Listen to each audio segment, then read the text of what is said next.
കേരളത്തിൻ്റെ മുഖ്യമന്ത്രിയും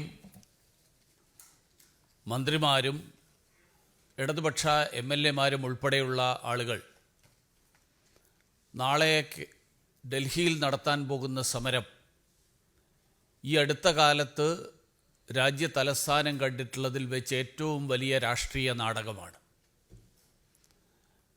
പൊതുഖജനാവിൽ നിന്ന് കോടികൾ ചെലവിട്ടുകൊണ്ട് ഈ തരത്തിലുള്ള ഒരു പ്രഹസനം ഡൽഹിയിൽ അരങ്ങേറുന്നത് സ്വന്തം വീഴ്ചകൾ മറച്ചുപിടിക്കാൻ വേണ്ടി മാത്രമാണ് എന്നുള്ളത് കേരളത്തിലെ ജനങ്ങൾ തിരിച്ചറിയും. എംഎൽഎമാരും എംപിമാരും അവരുടെ പേഴ്സണൽ സ്റ്റാഫും ഉൾപ്പെടെയുള്ള ആളുകൾ ഡൽഹിയിൽ വരുമ്പോൾ ഏറ്റവും ചുരുങ്ങിയത് 1 കോടി രൂപയെങ്കിലും ഇതിനു വേണ്ടി ചിലവാകും. ഈ 1 കോടി രൂപ CPMൻ്റെ രാഷ്ട്രീയ പ്രചരണത്തിന് വേണ്ടിയിട്ട് നികുതിദായകൻ്റെ പണത്തിൽ നിന്ന് ഉപയോഗിക്കുന്നത് സാധാരണക്കാരുടെ പാവപ്പെട്ടവരുടെ വയറ്റത്തടിക്കുന്നതിന് തുല്യമാണ്. ഒരു കള്ളം പലതവണ ആവർത്തിച്ചാൽ അത് സത്യമായിട്ട് ധരിക്കപ്പെടും എന്നുള്ള ഗീബൽസിയൻ തന്ത്രം, ആ ഗീബൽസിയൻ തന്ത്രമാണ് ഇടതുപക്ഷ ഗവൺമെൻറ് പയറ്റിക്കൊണ്ടിരിക്കുന്നത്. 57,000 കോടി കേന്ദ്ര സർക്കാരിൽ നിന്ന് കിട്ടാനുണ്ട് എന്നുള്ള കള്ളക്കണക്ക്, ആ കള്ളക്കണക്ക് ബജറ്റ് രേഖയിലടക്കം ഉൾപ്പെടുത്തുന്നതിലൂടെ ധനകാര്യമന്ത്രിയും കേരളത്തിൻ്റെ മുഖ്യമന്ത്രിയും നിയമസഭയുടെയും ബജറ്റിൻ്റെയും പാവനത്വത്തെ ആണ് നശിപ്പിച്ചിരിക്കുന്നത്. ബജറ്റ് കള്ളപ്രചരണത്തിന് വേണ്ടിയിട്ടുള്ള, രാഷ്ട്രീയ പ്രചരണത്തിന് വേണ്ടിയിട്ടുള്ള ഒരു മാധ്യമമായിട്ട് ഉപയോഗിക്കുന്നതാണ് ഈ കഴിഞ്ഞ ദിവസത്തെ ബജറ്റ് അവതരണത്തിൽ നമ്മൾ കണ്ടത്.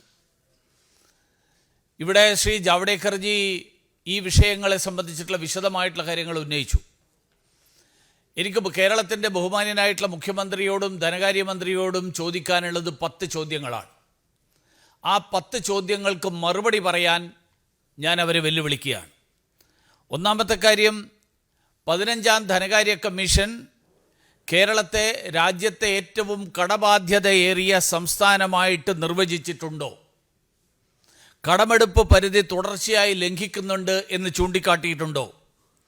റിസർവ് ബാങ്ക് ഏറ്റവും കടബാധ്യതയേറിയ സംസ്ഥാനങ്ങളുടെ പട്ടികയിൽ കേരളത്തെ ഉൾപ്പെടുത്തിയിട്ടുണ്ടോ? 1. രണ്ടാമത്തെ കാര്യം, രാജ്യത്തെ പൊതു ശരാശരി, കടത്തിൻ്റെ ശരാശരി SDP-യുടെ 29.8% ആകുമ്പോൾ കേരളത്തിൻ്റെ കടം 39%. കേരളത്തിൻ്റെ ഈ ഒരു സാഹചര്യത്തിനുള്ള ഉത്തരവാദിത്വം ആരുടേതാണ്? 3. കേരള സർക്കാർ 2016 പുറത്തിറക്കിയ ധവളപത്രം, ആ ധവളപത്രം പറയുന്നത് സംസ്ഥാനത്തിൻ്റെ കടമെടുപ്പ് മുഴുവൻ തന്നെ അത് സംസ്ഥാനത്തിൻ്റെ വികസന പ്രവർത്തനങ്ങൾക്ക് വേണ്ടിയല്ല, പകരം ദൈനംദിന ചെലവുകൾക്കാണ്. ഞാൻ മുഖ്യമന്ത്രിയോട് ആവശ്യപ്പെടുകയാണ്, കടമെടുക്കുന്ന തുകയുടെ എത്ര ശതമാനമാണ് സംസ്ഥാനത്തിൻ്റെ പുരോഗതിക്ക് വേണ്ടി, സംസ്ഥാനത്തിൻ്റെ വികസനത്തിന് വേണ്ടിയിട്ടുള്ള പദ്ധതികൾക്ക് വേണ്ടിയിട്ട് ചെലവാക്കുന്നത്? 4. 2016 ധവളപത്രം ചെലവ് നിയന്ത്രണത്തിലും തനത് വരുമാനം കൂട്ടുന്നതിലും കേരളം പരാജയപ്പെട്ടതായിട്ട് ചൂണ്ടിക്കാണിച്ചിരുന്നു. ഇതിന് പരിഹാരം കണ്ടെത്താൻ വേണ്ടിയിട്ട് കഴിഞ്ഞ 7 വർഷക്കാലത്തിനിടയിൽ പിണറായി വിജയൻ സർക്കാർ സ്വീകരിച്ചിട്ടുള്ള നടപടികൾ എന്തൊക്കെയാണ്? 12, 13, 14 ധനകാര്യ കമ്മീഷനുകൾ, ആ ധനകാര്യ കമ്മീഷനുകളും ഇതേ സാമ്പത്തിക മിസ്മാനേജ്മെൻറ്റ്, ആ മിസ്മാനേജ്മെൻറ്റ് ചൂണ്ടിക്കാണിച്ചിരുന്നു. ഇതിന് എന്ത് പരിഹാരമാണ് കണ്ടെത്തിയിട്ടുള്ളത്?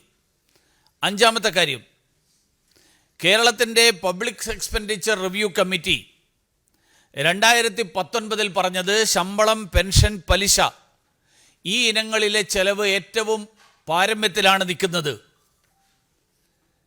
അതായത് സംസ്ഥാനത്തിൻ്റെ കടമെടുത്തുകൊണ്ട് പെൻഷനും പലിശയും ശമ്പളം കൊടുക്കുന്നു. തനത് വരുമാനത്തിൽ നിന്ന് പെൻഷനും പലിശയും ശമ്പളവും കൊടുക്കാനുള്ള എന്ത് നടപടികൾ സംസ്ഥാന സർക്കാർ സ്വീകരിച്ചു? 6. ഓഫ് ബജറ്റ് വായ്പയായിട്ടുള്ള കിഫ്ബി കിഫ്ബിയുടെ ബജറ്റിന് പുറത്തെ വായ്പയുടെ തിരിച്ചടവ്, ആ തിരിച്ചടവ് ആരാണ് നടത്തുന്നത്? കിഫ്ബിക്കോ അല്ലെങ്കിൽ പെൻഷൻ കമ്പനിക്കോ പലിശ തിരിച്ചടക്കാനുള്ള എന്ത് തനത് വരുമാനമാണുള്ളത്? 7. 2016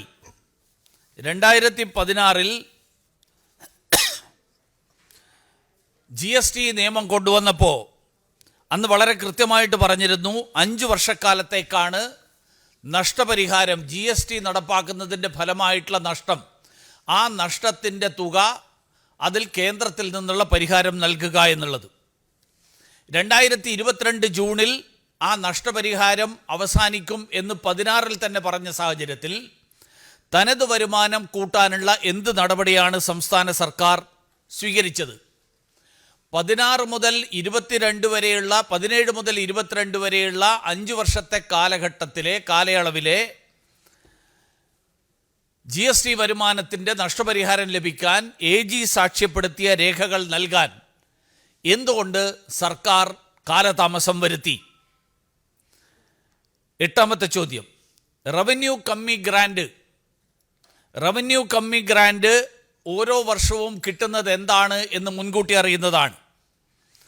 15ാം ധനകാര്യ കമ്മീഷന്റെ ശുപാർശ പ്രകാരം 52,345 കോടി രൂപ റവന്യൂ കമ്മി ഗ്രാൻഡായിട്ട് ലഭിച്ചത് ഇന്ത്യ രാജ്യത്തെ ഏറ്റവും ഉയർന്ന വിഹിതമാണ് കേരള സംസ്ഥാനത്തിന് ലഭിച്ചത് എന്ന് മുഖ്യമന്ത്രി അംഗീകരിക്കുമോ?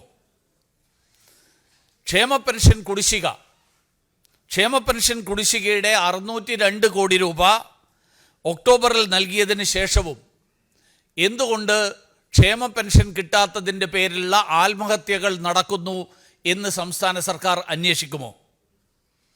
UGC ശമ്പള പരിഷ്കരണം, 10ാമത്തെ ചോദ്യം, UGC ശമ്പള പരിഷ്കരണത്തിലെ 750 കോടി കിട്ടാനുണ്ട് എന്ന് മുഖ്യമന്ത്രിയും ധനമന്ത്രിയും ആവർത്തിച്ചു പറയുന്നത്, അത് 2022 മുൻപേ ആ പരിഷ്കരണം നടപ്പാക്കി ആ ശമ്പളം കൊടുത്തതിന് ശേഷമുള്ള റീഇംബേഴ്സ്മെൻ്റ് ആണ് എന്ന് സംസ്ഥാന സർക്കാരിന് അറിയില്ലായിരുന്നുവോ?